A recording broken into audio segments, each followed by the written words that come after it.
Ladies and gentlemen, please notice that exits are conveniently located at the front and rear of this auditorium.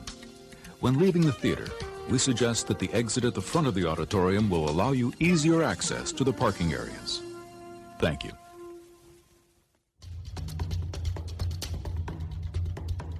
Season 5 begins! Nice. The season of the audience.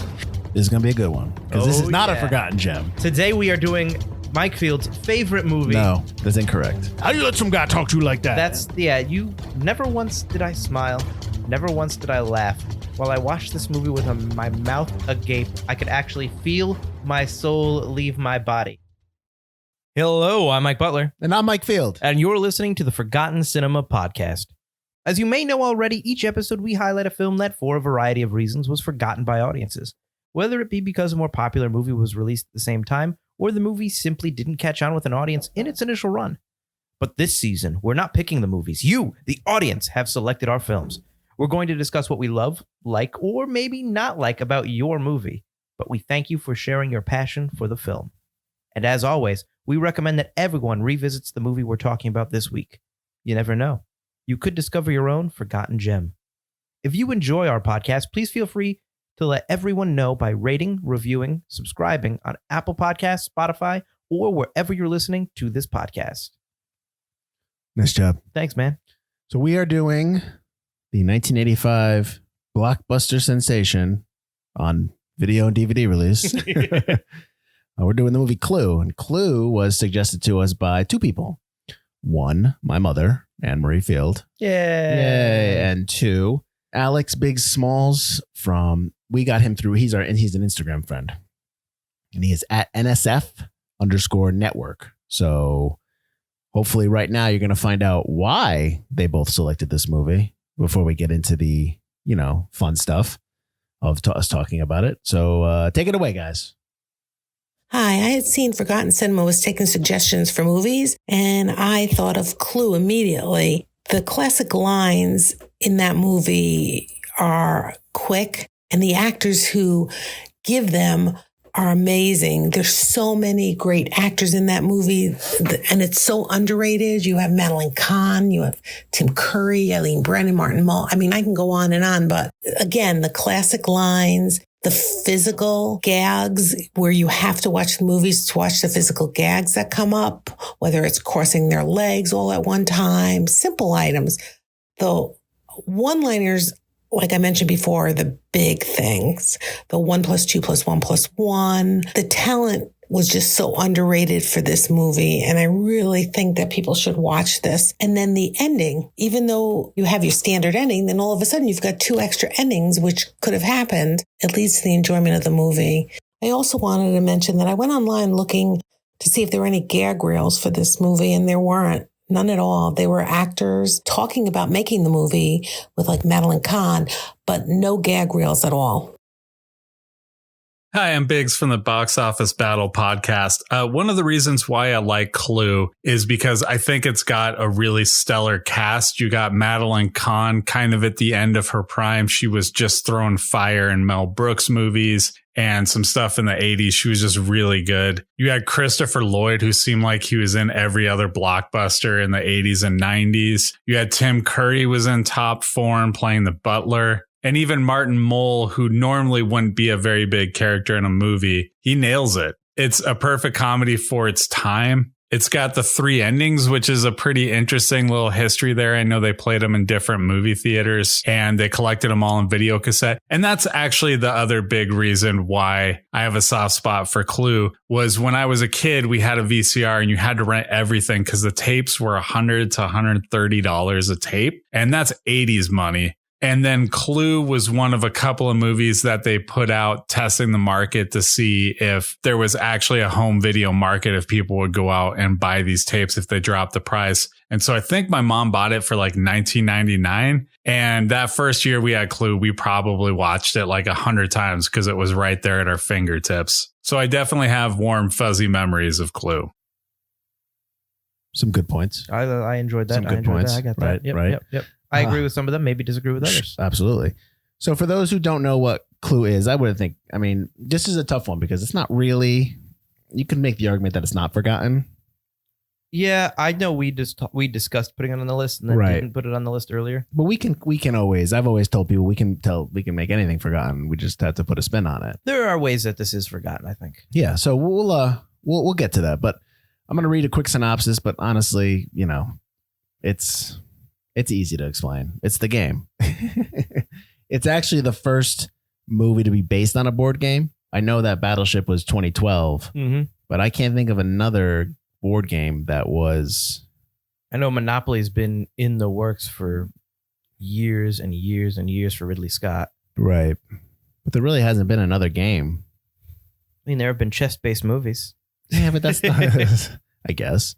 I don't know if that counts. So this movie is obviously, I said, based on the popular board game Clue. It's a dinner party hosted by Mr. Body, where he admits to blackmailing his visitors. And these guests are all given aliases. And of course, if you played the game, you know that Mrs. Peacock, Miss Scarlet, Mr. Green, Professor Plum, Mrs. White, and Colonel Mustard. Those are all game pieces in the game. Although they have changed it. The new Clue is different. It's not Mrs. White anymore. It's, I forgot her name because we have the game here. She's a physicist or something now. It's not White. It's not. Or maybe it is. Maybe it's Dr. White or something like that. You're giving me that look. I should have looked at it. It's a different. Why? Because I think in the original game, Mrs. White was a maid and she didn't really have her own job or something like that. So I think they just made it a little bit more. I don't know. Like she's like a physicist, or she's this is the board game I'm talking about, or she's a doctor of something. She's got a major career. Maid is a job. Dr. Orchid. That's what her name is. Dr. Orchid. Yes. So she's purplish, like no, it's still white, but she still has white and purple, but her name is Dr. Orchid. That's what they changed it to. I don't know. I don't like stop. That. Anyways, they all show up, and then when Mr. Body hands out a bunch of the weapons. He hands out all the weapons, which you obviously play with in the board game: the rope, the lead pipe, the wrench, the revolver, the gun, all that stuff, all that fun stuff that you murder people with. And he basically wants to kill the. Because there's a character, we'll get into it anyway. So he basically turns up dead, and then they have to try to figure out who killed who and who killed what and where and with what and all that stuff. So I'm not explaining it well because it's really simple. It's a simple story. It was a simple story, and then that summary just kind of. Why don't you shut up? So his Clue came out on December 13th, 1985. So this movie is 35 years old. Is that math accurate? Yes. It will be 35 in December. 35, yeah. Runtime of 94 minutes, rated PG. Would it be PG-13 now? When I saw it was PG, I was like, it's PG? Yvette's boobs are like everywhere in this movie. Well, and also some of and they kill people. Discussions when she's talking about how she runs a brothel. Yeah. And all that stuff. Christopher Lloyd's character. It probably would have been PG-13 now. But this is post Temple of Doom, right? This is 85. So now. This is Temple of Doom year. Well, I don't know. Maybe we were cooler back then. We weren't as uptight now. Production budget of $15 million. Its opening weekend, it did $2 million. And its domestic and worldwide were the same because obviously it didn't get a release international. It did only $14 million. So not a hit, obviously. This movie is obviously a bigger hit on DVD and VHS, home box office sales, all that stuff. A sleeper hit, if you will. A cult following. Yes. Yes, a cult hit. So like I said, it came out on the 13th of December. That is the same day as Jewel of the Nile, the sequel to Romancing the Stone. And I remember watching Jewel of the Nile, and I'm like, it's not a jewel. And the guy was the jewel. I'm like, come on now. And then also in a limited release, A Chorus Line, which is funny because those both star Michael Douglas. So Michael Douglas was competing against himself in this 1 week. And then the 13th is a Friday. The 18th, which is that Wednesday, came out in a limited release Brazil, the Terry Gilliam movie. But then the following week, the 20th. Now this is December we're talking. So these are obviously the movies that are for the not the Oscar season, but for the holiday season. You had 101 Dalmatians in a re-release. You have Out of Africa, Enemy Mine, and then The Color Purple in a limited release, and The Chorus Line in the wide release. So again, Michael Douglas is competing against himself these couple weeks. Nice. The week before, on the 6th of December, you had Spies Like Us, the Chevy Chase and Dan Aykroyd movie, which I like quite a bit. It's funny. Young Sherlock Holmes, which I love, and then White Knights in a wide release. Now, I have never seen. You mentioned Brazil. I've never seen it. Is that worth watching? If you love film. Yeah, I mean, if you like Terry Gilliam stuff, it's weird.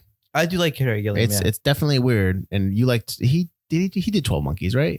I want to say he did. Yes, I want to say he did. Yeah, it's very odd, but you should watch it. Jonathan Pryce, He's good. Yeah, Yeah. I've always wanted to. Yeah, no, you should. Absolutely. This movie is directed by Jonathan Lynn, who this is actually his first directorial debut. It's not his first directorial debut. This is his directorial debut. He's also directed Nuns on the Run, My Cousin Vinny, Greedy, which I think we should put on the list, and The Whole Nine Yards. He also wrote Nuns on the Run, but he's also known for Yes Minister and Yes Prime Minister, which are 2 TV shows out in the BBC in the mid-'80s that were very, very popular. Is he British himself? He is British, Okay. yes. The story was put together by...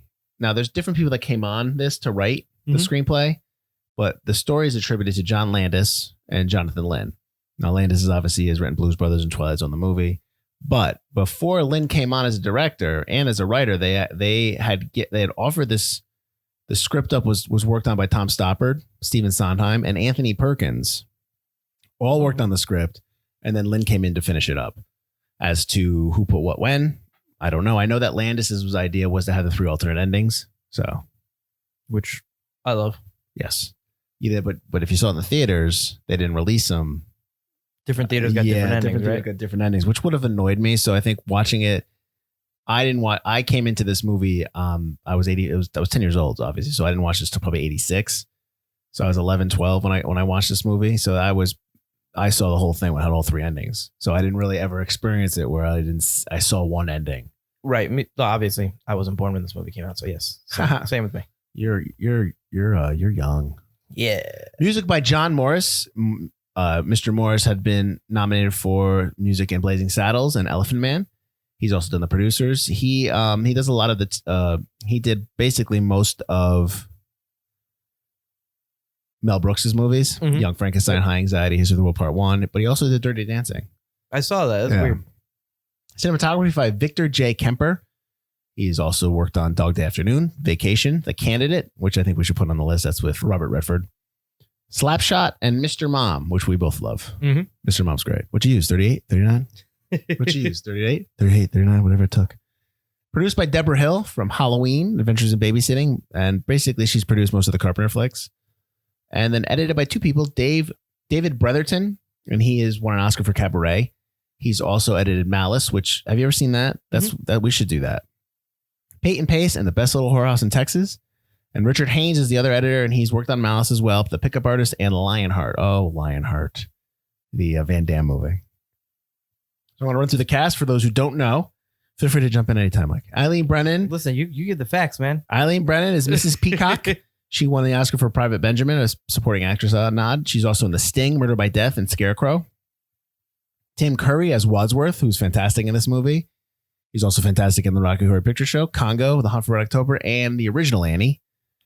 And he's Nigel Thornberry in Wild Thornberrys. Correct. Madeline Kahn is Mrs. White. Very funny. She's nominated for an Oscar in Paper Moon and Blazing Saddles. She's also in Young Frankenstein. She's in great Nixon, in too. Young Frankenstein. Madeline Kahn is fantastic and gone too soon. Rest in peace. Christopher Lloyd as Professor Plum. I'm going to assume people know who. If you don't know that he's Doc Brown, what are you doing? But he's also Uncle Fester. That's right. Uncle Fester. Who Framed Roger Rabbit? I love him. And he's really good in Who Framed Roger Rabbit. Remember me, Eddie? When I killed your brother, my voice sounded just like this. Michael McKean as Mr. Green. He is nominated for an Oscar for Best Song in The Mighty Wind, which is a Christopher Guest movie, which are mainly improvs and ad-libs a lot of times. Those movies are really funny. Right. I like Best in Show a lot. Yeah. The Waiting for Guffman is really funny. I haven't watched that, but I just recently watched the trailer because I was like, I've never seen this movie. Let me see what the trailer's like. Yeah. And the trailer looked really good. I hate you and your ass faces. I think that's the line. Michael McKean's also in This Is Spinal Tap and Airheads. I like Airheads. Martin Mull as Colonel Mustard. He's from Mr. Mom, Ski Patrol, The Player, and Mrs. Doubtfire. And Roseanne. He's in the new one? He's in the original. He's in the original. Yeah. He's Roseanne's boss in the original. Yeah, he's the shop owner. Yeah. Leslie Ann Warren, who Mike thought was Susan Sarandon. For a long time. is Miss Scarlet. She was nominated for an Oscar in Victor Victoria. She's also from Twin Falls, Idaho, and Life Stinks. Colleen Camp as Yvette. She is in Die Hard with a Vengeance. For those who don't know, the new Mark Wahlberg movie, Spencer Confidential. And she's in all the Police Academy movies. Well, all of them starting from number 2. Lee Ving as Mr. Body, who is, I didn't know he was a lead singer in a punk band. No, me neither. Yeah. The picture of him on IMDb is like he's got a barbed wire. He looks like hell on IMDb. He's also in Flashdance and Black Moon Rising. Bill Henderson is the cop. I swear to God, that's his credit. Bill Henderson's in City Slickers, Maverick, and The Adventures of Buckaroo Banzai and The Eighth Dimension. Jane Weedland as the singing telegram girl, which I did not know. Two things I did not know about her: that she was in the Go-Go's, or that she is in the Go-Go's. I don't know if the Go-Go's broke up, Yeah. and that she's Joan of Arc in Bill and Ted. I thought she was familiar. Nice. I saw Bill and Ted's Excellent Adventure. I'm like, what? Oh, she's Joan of Arc, and there she is. So awesome, and she's also in Star Trek 4. So I know you know that you like that. I do. Jeffrey Kramer as the motorist. Jeffrey Kramer, I didn't know as well, is the deputy in Jaws. The Jaws and Jaws 2. Oh, really? Yeah. Nice. So I was like, damn, there's some stuff I did not know. He's also in Three Ninjas Kick Back, which I'm sure I should have known that. I take it back. No, I'm sorry. He's in Halloween 2. Kelly Nakahara is the cook. She is in Three Ninjas Kick Back, but she's also in the TV show MASH, which I'm going to suspect that my wife knows because she's in it. She's got a lot of credits, so I'm sure my wife knows her because she's a big MASH fan, the TV show. And then Howard Hessman, who's uncredited. He's the chief. He's from WKRP in Cincinnati and had the class both TV shows. So, Michael. I'm proud of you, by the way. That was a lot of cast to get through. You did it. Well, one of the things that I was, because when we did this movie, I have seen this movie, I want to say at least 24 times. Oh, yeah. I love this movie. So, spoiler alert. It's not going to be, I'm going to be probably doing lines pretty soon. Not lines of coke, but lines He from did movie. that earlier, guys. Yeah, no, I've already blowed up. So the motorist, Jeffrey Kramer's Jaws credits and the singing telegram. Well, these are the first time I never knew that. Mm-hmm. So I thought I was learning something new. I didn't think I would this time around. But why don't we get to why? Because why should we say that this is forgotten? This isn't our pick. And so I'm sure that my mother and, Alex, if that's his real name, NSF_network at Instagram, I'm sure they have their reasons for why it's forgotten. But why do you think we can say this is forgotten? Well, I mean, I know we had maybe once or twice thought about putting this on our list, probably as an excuse to watch it again. But it's awesome. I don't need an excuse. When it's on, I watch. I think that maybe it's forgotten in the case of came out on VHS and it was a big hit, blew up. It used to be on TV all the time back when people usually used to watch TV. PG movie, so they're not cutting a lot out. Exactly. You see the whole movie. The first time I watched it, I think, was on TV, probably like Comedy Central, and the whole movie was on. Right. I don't remember anything being cut out. I watched the trailer on YouTube, and there was a couple lines of dialogue that aren't in the movie, and then I started looking for deleted scenes, and I couldn't find any. I'm pretty sure the DVD has deleted scenes. Yeah, but I don't have the DVD. I thought I did. Do I have it? I think I do have it. I should have watched it off the DVD. But I think that today's audience, maybe people younger than me, I think maybe people in their early 20s or teens probably have never seen this movie unless they were exposed to it by, a parent or something. I think my kids will want to see it. They asked me what we were doing this week, and I said it's Clue, and it's based on the board game. And I told them it's PG, and they were kind of like, "Ooh, can we watch it? Can I watch it?" So, I mean, I'll probably show it to them. I don't care. I mean, there's not anything that they don't get that's going to go over their head. Well, why didn't you let them watch it when you watched it? Because I have to take notes, and it was late at night, and they were in bed because they got their devices. But yeah, so I'll watch it with them again. That's a good point, though. I think this is forgotten because it's not. You don't go to the video. This is going to be a video store rant. It's not a rant, but basically, there's no social interaction anymore at a video store. So you can't see it there. People can't say, "Oh, go rent it." If you tell somebody, "Oh, I saw Clue. It's fantastic." It's on Prime.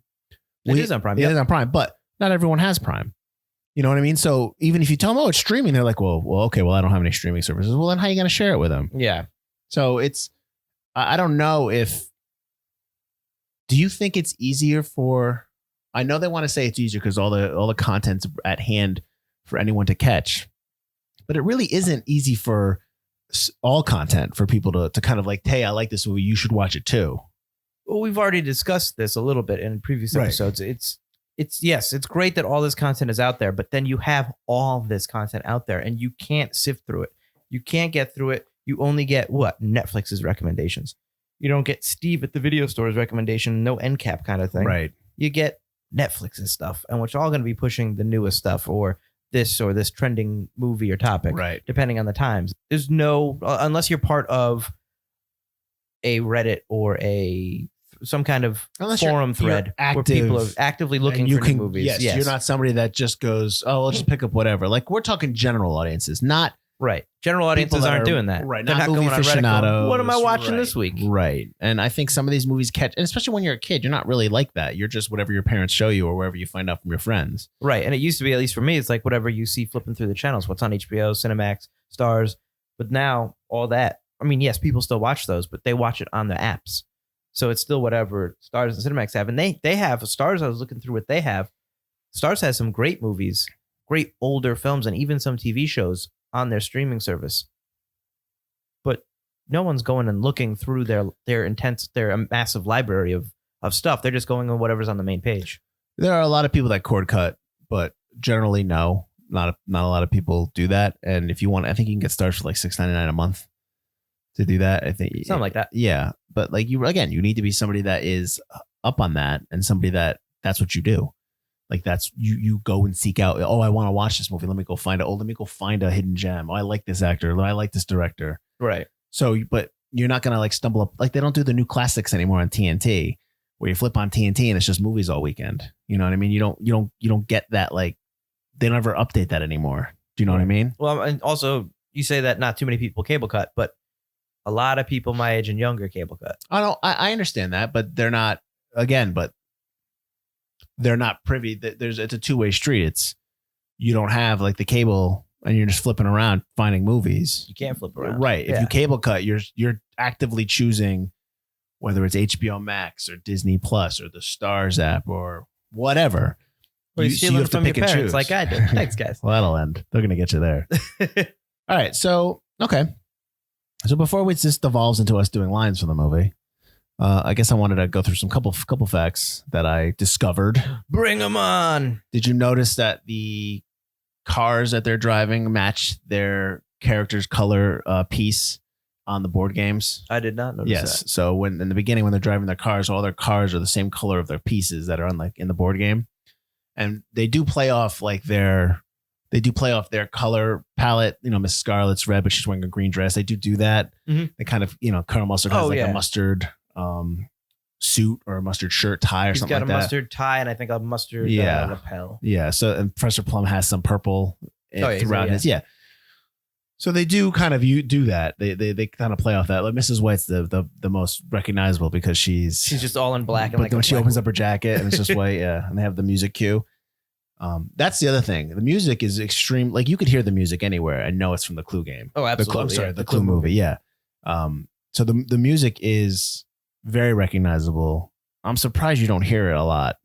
I'm surprised that's not lauded enough. Like people are just like, oh, that's a great piece of music because you know what it is.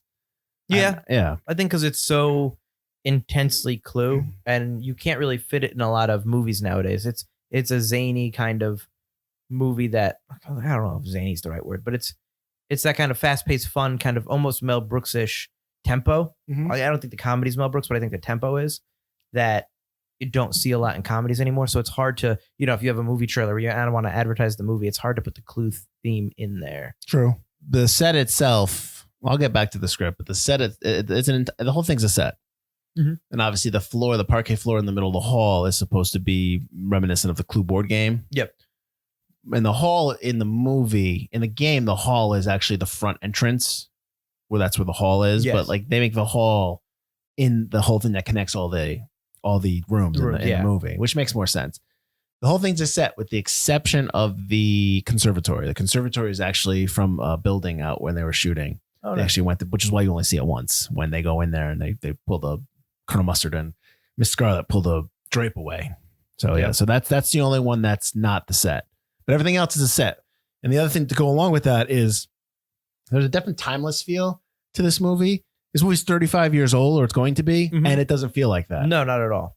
And that's because it takes place in the 50s. It actually takes place specifically on June 9th, 1954, because when he goes into the kitchen to see the cook, this is in the beginning when Wadsworth goes to the kitchen to see the cook, she is actually watching the Senate hearings with Joe McCarthy, and he's delivering a few lines, and that is that's live. That happened on June 9th, 1954. So it's just for those who are unaware. It's placed in time. And it obviously supposed to take place in New England somewhere. So whether it's Massachusetts or Upper Connecticut, who knows? I would imagine it's upstate Connecticut if a lot of people coming in from the city or Washington or something like that. They're all coming up from D.C., yeah. Right, which is a heck of a drive, but yes. Well, I mean, when you're being blackmailed, you have no choice. That's true. That's true. Did you know that Carrie Fisher was going to be Scarlet? Not until I was reading some facts about the movie. That she had to drop out because she was in rehab, or she had to go into rehab for drug addiction. That's too bad. She would have made a pretty good Scarlet, but I think Leslie Ann Warren did a fantastic job. So agreed. I don't know if it would have been a different portrayal. I would think, obviously. I think it would have been a little less sexual, a lot more tough. Maybe more of a madam of the house. Oh, okay, all right. One of the things you talked about the dialogue or the zaniness of the movie. It's like zaniness isn't a good word, but I understand what you're saying. The script is really really funny, and the dialogue is. I know that everyone talks about Khan's ad lib when she talks about the flames on the side of her face, all that whole thing, why she killed the vet. I know everyone talks about that. That's fine, but other than that, there's a lot of wordplay going back and forth. Especially in the beginning. Yeah. Super clever. And Tim Curry has a huge amount of dialogue when he's explaining everything. Like that's the last 20 minutes of the movie, maybe 30 of him just talking about what really happened. And he's got to remember everything there. But again, like in the beginning when they're in the study and they're talking about different things and she's talking about Colonel Mustard and she says, is Colonel Mustard a client? Well, you said you knew Colonel Mustard in Washington. Is he one of your clients? No, certainly not. You tell him that's not true. That's not true. Is that true? No, it's not true. Double negative. You mean you have photographs? Like that makes no sense, but it leads into each other. Yeah. So stuff like that. Is there or isn't there someone in this house? Yes. So there is. Yes. No meaning yes? Yes or yes meaning no? Yes. Can I just get a straight answer from you? No. No meaning no. It just keeps going on. It's so well done. Yeah, and that's a credit to the actors. It's a credit to the dialogue and the director. It's a credit to everything. And it's funny because I was reading some reviews of this, and I know that I know I say I only do this once or twice, but I kind of scrolled down, and one of the reviews that popped up was Janet Maslin's review when she was with the New York Times, and she wrote this. But Clue is the only part of the film that is remotely engaging, which is the opening. After that, it begins to drag, which I don't believe that's true. I think that's wrong. Sorry, Mrs. Maslin, you're wrong. And I've met her, but I attended something where she was like talking about a movie. She's talking about AI, but anyways, she's a lovely woman. But I disagree with her analysis of this movie. This movie's fun. This movie does not drag. This movie's very exciting. If you like scripts and if you like writing, you like acting, you like there's a lot of strong people in this movie. It's a great actors movie because they're all acting. They all seem like they know their characters very well. They all play their characters. They play off each other very well. Not just the dialogue, but it seems some of the action is probably ad-libbed or made up on the spot and created by them to enhance the humor. And it plays like you could do this on stage. Well, I mean, a lot of schools do now. There's a lot of Clue. There's a lot of Clue stage plays that are like a lot of schools do and stuff like that. I'm sure the stuff has changed, but no, absolutely, it is like a play. I mean, this is one of the first roles I ever played in high school was Wadsworth in the scene night thing. We did 2 or 3 scenes from the movie. So, I mean, they were all in one room, but you could easily conceivably make a set where you've got a few rooms or you rotate the set. Oh yeah, and it just. Because it's such an actor's film, they really carry the movie completely. Yeah. So we talked about how there's 3 endings and they combine them in the DVD VHS release. And it starts off with ending A, B, and C. But did you know that there was a 4th ending they shot? I would imagine they shot.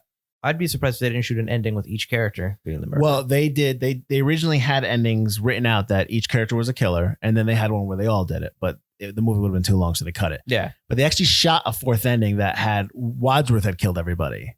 He committed all the murders, and then he was killed. He had put a slow acting toxin in their drinks, so they were going to die or they were dying.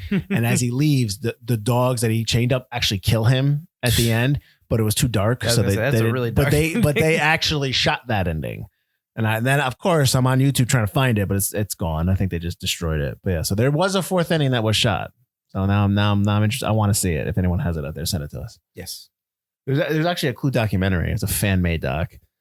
If you go to ClueDoc, ClueDoc.com, you can watch a trailer.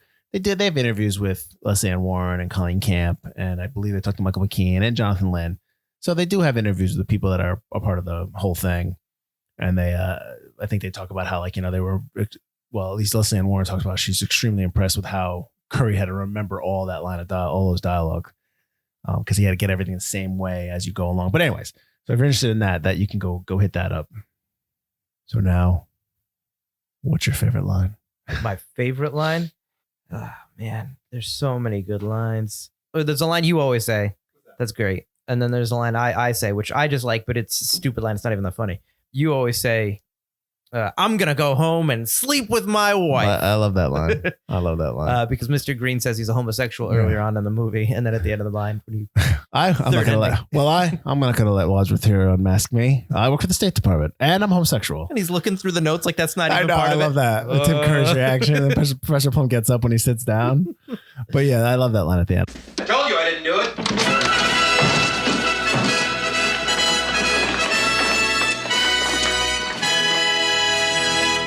Whodunit? You did it. They all did it. But if you want to know who killed Mr. Body, I did. In the hall. With the revolver. Okay, Chief, take him away. I'm going to go home and sleep with my wife. I always used to say this, and I kind of still do every once in a while, but people would always give me mean looks when somebody goes like, to make a long story short, I always used to say too late, and they always be like, what? It's funny. I always say it though. I always go, I buttle, sir. When anybody asks me a question, I go, I buttle, sir.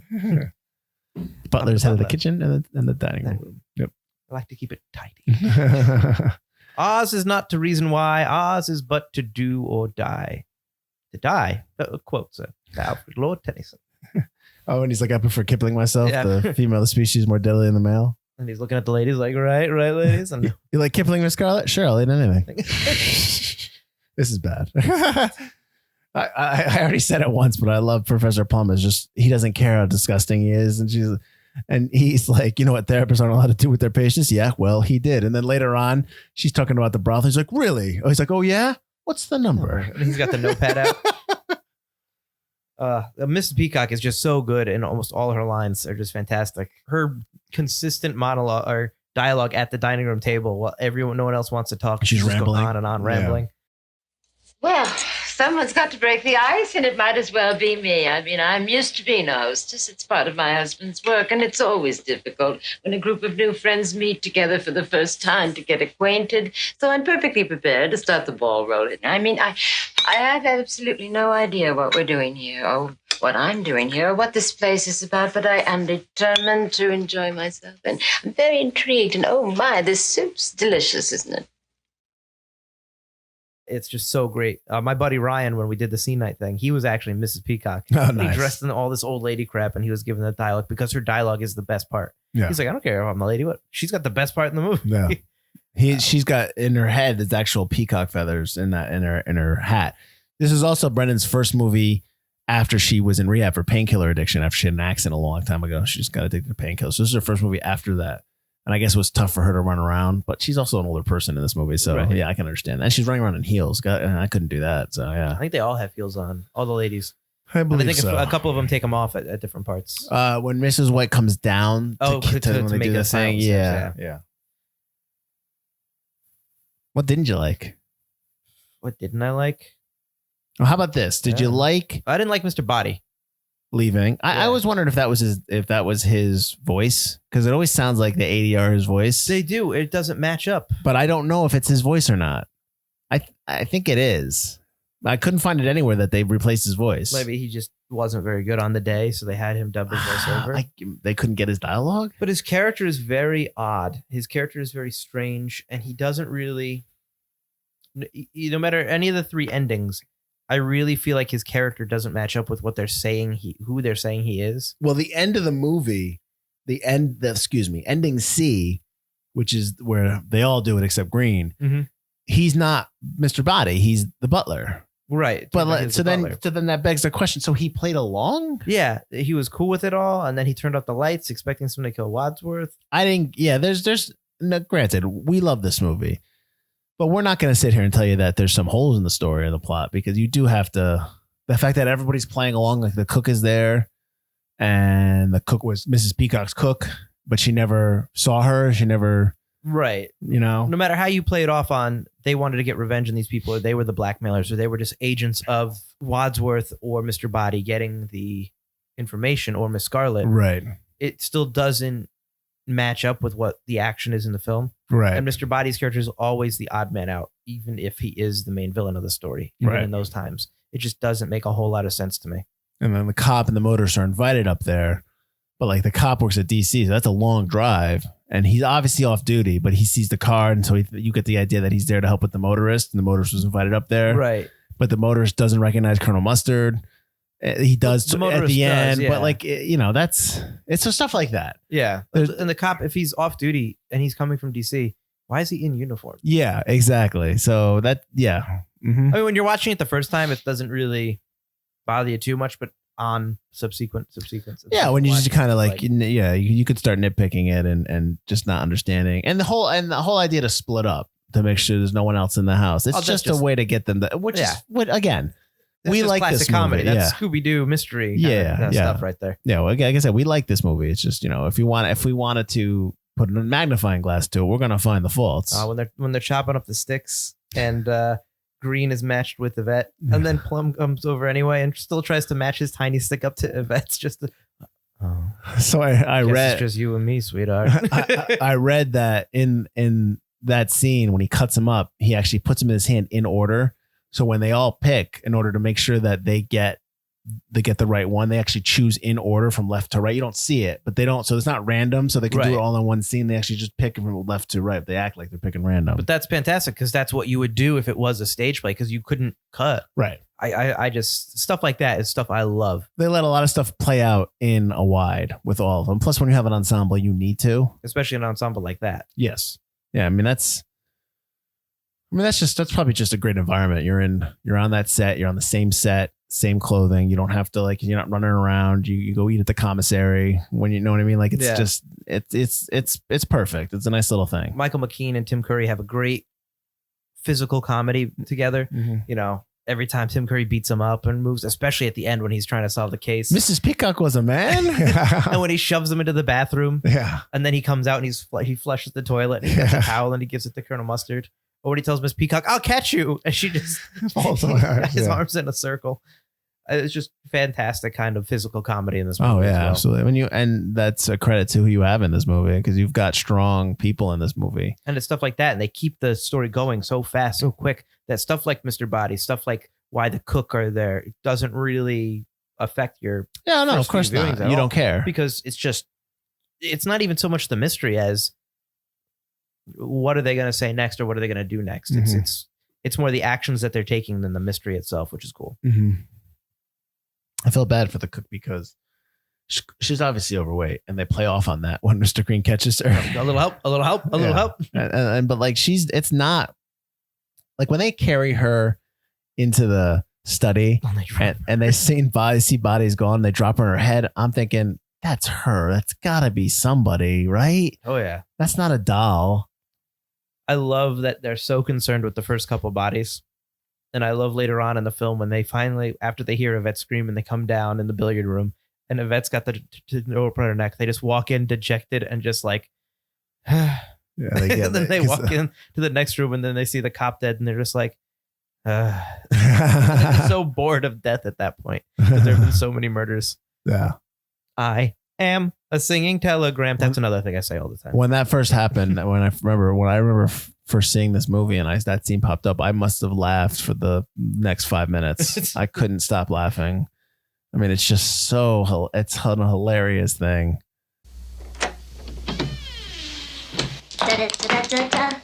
I am your singing telegram. It's so bad. I know. It just blows her away.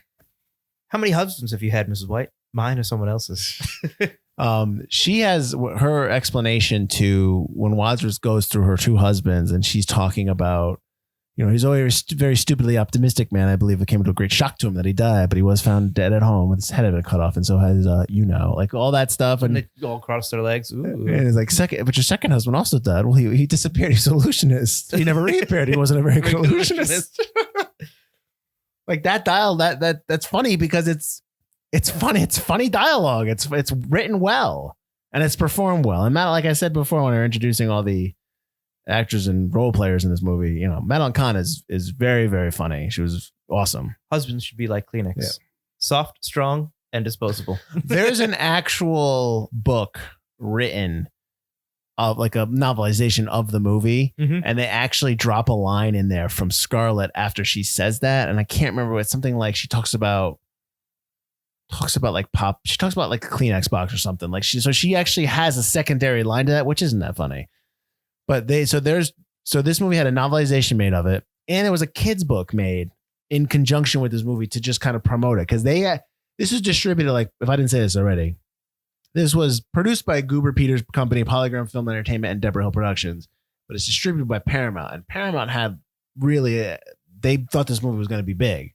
Why wouldn't they? It's fucking awesome. I questioned it December 13th. I questioned releasing it in quote unquote Oscar season. Granted, it's 35 years ago. It's 1985, and 85 is probably jam packed with stuff because you had Back to the Future that year. Yeah, this is not a summer movie, and it is not a big time winter movie. It's not December, November maybe. Well, if we're looking through the glasses of 2020 and how release dates happen, this movie, if it was now, I would say like April. Probably now, like late March, early April. Right. Remember, guys, we record these way ahead. Correct. You guys are listening to this in probably June, but it's not. Yes. It's not here. So right now, no, this is when you're listening to this is not the right time for this movie. Yeah. It's not the summer. It's not a summer fair. Back then, I don't know. I mean, I don't know how, again, you've released, Michael Douglas is competing with himself back in this time for some stupid reason when Jewel and I on Chorus Line. Because Michael Douglas in the 80s, man. Oh, Michael Douglas. Hot. That's all you need. Now, you know that Ryan Reynolds is trying to remake this. I do know that. And I think he would be very good as a character, but I don't know. I think he'd be a good Mr. Green. If he played himself down to just Mr. Greenlow, I think he'd be a good Mr. Green. I don't think he'd be a good Wadsworth. Is that what he wants to do, Wadsworth? Oh, I don't know. I think he's got the comedy chops for it in terms of ad-libbing and But what are you improving? What are you improving? I don't think you need to improve it, and I don't think you should do the original script, but I think you can do something in the vein of it. Everyone plays Clue all the time, and it's a different game every time. A different murder, a different weapon, a different room. Yeah, but you make this remake, and it's basically going to be everyone's going to go back to the 85 version, and you're going to have to do it better than that. And I don't think you can. I think the movie is, with the exception of the plot, which is obviously thin, and some of the story elements, the acting and the dialogue and the direction are high level. Yeah. You have to compete against that. You're going to tell me you're going to get somebody funnier than Madeline Kahn as Mrs. White? You better. I'm saying that everything gets remade. Sure. And eventually Clue will be remade. And I think Ryan Reynolds is a good guy to get that going. And I think if they can get a good script, I mean, John Landis can still help write it. Who knows? I mean, you can still get some of the original people back to help do some jokes maybe they wanted to do but couldn't do. Will one of the weapons be aviation gin? You know they're going to drink it at the bar. All you got is aviation gin? You goddamn right we do. I will say aviation gin is as smooth as they're not going to sponsor us. Listen. But you can get other people. You can get like Kristen Wiig would maybe make a good Miss Peacock. Or even, what's her name? Maya Rudolph might make actually a good Miss Peacock. Kristen Wiig could probably be a good Miss Scarlet, maybe. No. Peacock's fine. But you can get funny people that can play these roles that would do a decent job, and maybe they don't have to be the same characters. Just honor what came before. Everyone is always going to ask the one question when they walk out of that theater: is it better than the 85 version? Absolutely. And I'm going to tell you right now, 85% to 90 are going to say no. Everything gets remade, man. I get you. I'm not. You're telling me something I don't already know. I know this. I'm saying I just don't. I know you don't get why it needs to be remade, and it doesn't. I don't know why good movies get remade, but because it's going to. Well, I know why good movies get remade for money. But if you're going to remake a movie, make a movie that didn't. Well, granted, this movie didn't do well, but it does have a cult following. I don't know. We've already talked about it. I'm torn. 10 to 15 years, they're going to remake A New Hope, Empire and Return. Oh, no. They are going to remake Indiana Jones. I disagree. Eventually. Maybe 100 years from now, they'll remake Star Wars, but they're not remaking it in 50. No way. No way. Eventually. Everything. They're not going to remake Star Wars, the original story. They're not going to. I mean, I'm sorry, but like they haven't remade Casablanca. They haven't remade Citizen Kane. They haven't remade movies that are like in the lexicon of classic cinema. That's true. So so you're saying there are certain ones you can't touch. I'm saying that there's just going to be people going, why? There's no reason to. You want to make another story based upon that takes place at the same time as Star Wars: No New Hope? Oh yeah, that'll happen. But it's called Rogue One. I know, but you know what I mean. But I'm saying like that, yes. But these classic movies that always they're not going to remake Jaws, like stuff like that. They're just not going to. They may do Jaws 6, or they may like do like a. Well, maybe they would remake Jaws. Jaws can be remade. It can be, but it's just not going to be better. That's fine. It will be remade. What's up? How many times have they done Shakespeare? I mean, things just always get. Well, Shakespeare's royalty free. That's why they're doing Shakespeare all the time, because you can do it. I could do Shakespeare. We could do Shakespeare right now. Let's go. To be. That's all I got. I know it. I was going to continue. I know it before you. That's not all I got. I really got nothing else, because it's just basically, I could just do quotes from the movie, and that's boring. That's boring podcast. So that's a boring podcast. I would say that, I mean, I appreciate that this was suggested, because I get to watch it again and I get to go through it. Oh, absolutely. It's fantastic. The comedy, the dialogue, the acting, the physical comedy. I'm going to assume that 95% of the people that are listening to this have seen this movie already. Oh, probably. So they probably all are nodding in agreement, saying that, yeah, absolutely, man, this rocks. Yeah, all right. So I think I've got nothing else to say. It's really good. I do love that they use the multiple endings. I mean, I can't think of another movie that could benefit from that. Sliding Doors. I've never seen that. That's the Gwyneth Paltrow one, whether she gets on the train or not, or something like that, and then it just the story diverts into what happens to her life. It's not a comedy. Well, it's not a comedy, madcap comedy. Right. They've got a bunch of movies that are like that, like What If movies. Yeah. What if you never said hi to that person or something like that? Yeah, but not like alternate endings. No, but that's the game. That's the game. Exactly. That's why Clue is very well set up for that. But this is how it could have happened. Yeah. That opening the envelope reveal of Clue. I wonder if they just put if they put all three endings in the original release in the theater, I wonder if it would have caught on a little bit quicker. People would have been going back rather than try to. I think maybe. I think that turned people off, having different endings. Even if they didn't know there were different endings, the first and last ending are strong. Yeah. If I got that second ending, Yeah, that's true. Yeah. The Wadsworth is the hero ending works, and the first Wadsworth is the hero ending works, and then Mr. Green is the hero works. That second ending with Miss Scarlet is kind of weird. Why? It has that dialogue that I've memorized ever since. I know that line when she talks about the gun. How many bullets left in the gun? I know that. I know that. That's the first one. That's not the second one. That's the first one. The second one's Peacock. Oh, that's right. And they're the singing. Because in the second one, Peacock, they go to Scarlet, and she says doesn't have anything in her. Yeah. For he's a jolly good fellow, for she's a jolly good fellow. It's weird. How did you know my name? Yeah. So I used to know that line of dialogue with the gun and all the bullet. I mean, I still do, but yeah. So I always like that part. 1 + 1 + 2 + 1. Right. 2 + 1. I'll do it. I'll do it. Go ahead. There's no more bullets left in that gun. Oh yeah, there was one shot at Mr. Body in the study, 2 at the chandelier, 2 at the lounge door, and 1 at the singing telegram girl. That's not 6. 1 + 2 + 2 + 1. Nuh-uh. There's only one shot that got the chandelier. That's 1 + 2 + 1 + 1. Even if you were right, that'd be 1 + 1 + 2 + 1, or 1 + 2 + 1 + 1. All right, 1 + 2. Shut up. There you go. Nice. Thank you. And with that, our time is done. Yeah, it is. So watch Clue. Thanks for listening. We'll see you. I'm just kidding. So join us next week before, you know what? No, join us next week. We're going to be doing a movie that I've only seen once in the theaters. I've never seen. And I've never seen it again. We're doing, this was recommended to us by a friend of ours on Twitter, Shane Beauregard. He is at Shane Media Mosh. And he had recommended to us to do Clay Pigeons, and that stars Joaquin Phoenix, Vince Vaughn, and actually Janine Garofalo. It's a crime comedy film. It was in the late 90s. So I've seen this movie. I just don't remember a heck of a lot about it. So I'm interested to see how it holds up. But this was recommended to us, again, by Shane Beauregard, or at Shane Media Mosh on Twitter. Thanks, Shane. We'll hear from him next week and why he wanted us to do it for Forgotten Cinema, why he thinks it's forgotten on his own. But Mike, why don't you let everyone know how they can, find us if they don't know already? Well, Field lives at... No, not my personal address. Oh, not okay. I should take that off Twitter.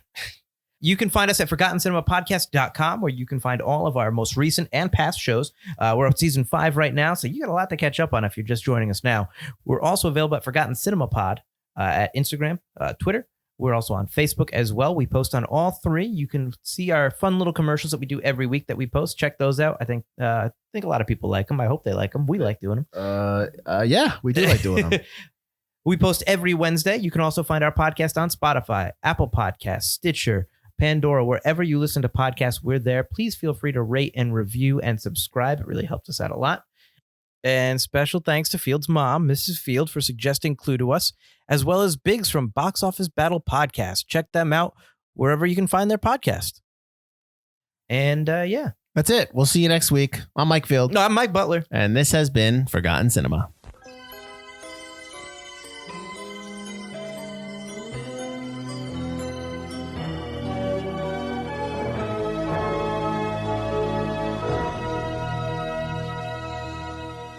Dun, dun, dun, dun, dun, dun, dun, dun, dun, dun, dun, dun, dun. But here's how it really happened. Ooh, that could be a good commercial for us. Interesting. That's a lot of editing, though. I was like, are you still recording? What's going on here? Yeah, I'm still recording.